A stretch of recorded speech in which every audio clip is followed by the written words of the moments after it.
lakini sasa imeelekea utovu wa mahudhurio ya bunge yamepungua, yamezidi sana.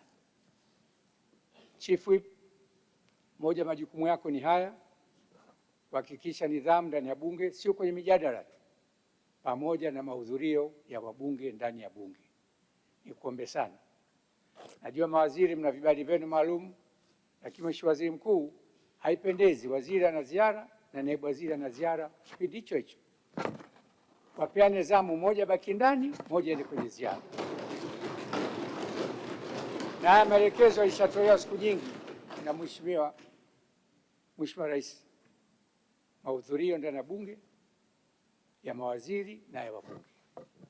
Kwa hiyo upande wa mawaziri, Mheshimiwa Waziri Mkuu, ila kwa wewe pamoja na mamlaka inatoa vibali, lakini tungependa sana kuona naibu kama hayupo, waziri wake yupo, au kama waziri yupo, basi waziri hayupo, naibu wake awepo bungeni, asikilize mijadala ya wabunge kuweza kujibu na kusaidia wananchi wetu kutokana na kero za kwetu.